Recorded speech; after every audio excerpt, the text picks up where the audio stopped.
Hello friends, I just wanted to show you this quick tutorial regarding RPM package extractions.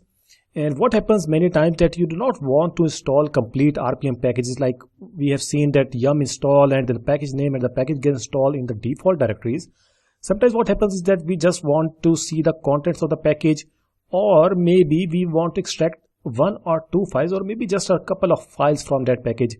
So in that case, there is a utility that provides this function that instead of installing whole of the package, we can extract a file that we may want to. For example, maybe a configuration file. So let's see how it can be done. Let's just first go to, let's say, etc directory.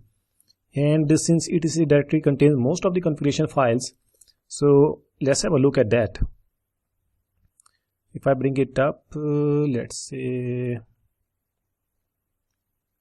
let's take this one. Let's take NTP configuration file.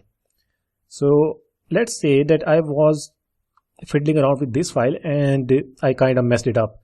So now I want the default NTP configuration file from the package. Now what I can do is that I can install the complete NTP package. That's one way, but I would like to have just this one file. So there is a utility, and that utility is RPM to CPIO, and the concept is that CPIO stands for copy CPIO. So it stands for copy in and out. And what it does basically that it kind of copies the files from the archives to the standard output, or maybe read the files from standard input and put them in an archive. So in case of RPM, what it does is that RPM contains a bunch of files. For example, let's say we have got these files 1, 2, 3, 4 and some configuration files, etc., and we make all of them into an archive using CPIO, and that would be called as, let's say, file.cpio. Now in order to make this CPIO into an RPM, a couple of things are added, like dependencies. What dependencies are available to extract this file and to make it work, and also some description. So description is also added. So description and dependencies. Now once all these added, then this file is converted into, this whole is converted into, let's say, file.rpm. And of course we can use yum utility or maybe RPM command itself to get installed.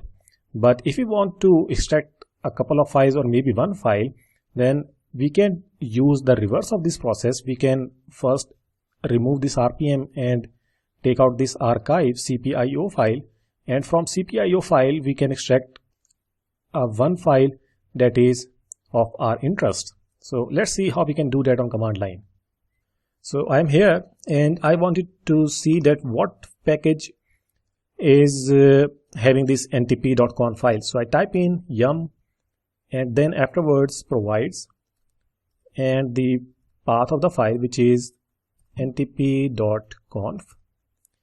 And if I bring it up, you see that this is the package name that is providing. It's in base, repository base, and it's etc ntp.conf and ntp-4.2 and .x86 64-bit architecture. This is providing that particular configuration file. So what I can do is that first I can download this package. Instead of installing it, first let's download it. Now there is a command to do that, which is yum downloader, and afterwards the name of the package. So I can type in ntp and .x86 64, and since I'm not giving it anything, so it will download it in the directory that I'm in at the moment. So let's not download it here. Let's go to my home folder, which is this one. So now I repeat this command, yum downloader ntp.x86 and once it gets downloaded, we will extract that particular file from it. So if I do an ls over here, we see that this is the file that we have just downloaded. Now this is RPM. We need to remove this RPM or extract the archive from this RPM and strip off that dependency and description information. We just want the plain archive. So we can do that by using the command rpm to cpio and then the rpm package name.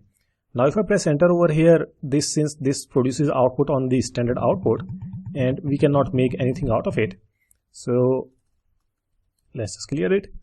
What we can do is that direct this output to a file. So let's call it ntp.cpio.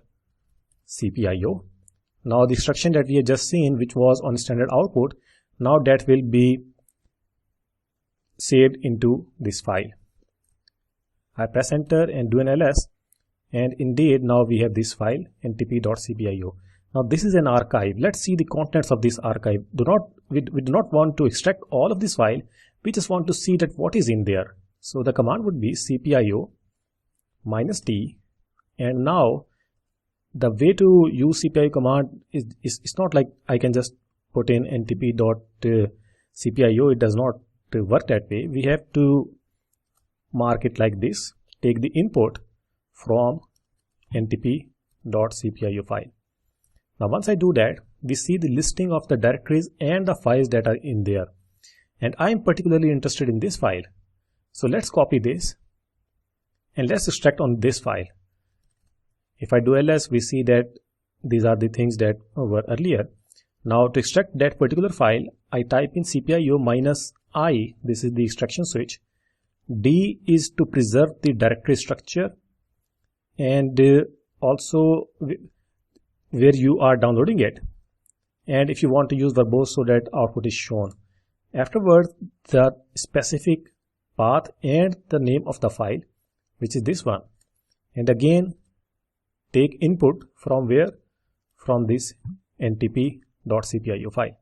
Now if I press enter, we see that it has given this information, and if I do an ls, we see that indeed this etc file has been created, which we wanted to have, and in this etc file we will have only one file, which would be ntp.conf. So if I do ls etc, we see that this is the ntp.conf file that we have just copied. Now since this is the default file, if we have messed up our ntp.conf file, we can simply copy this one over onto that one, and that would be it.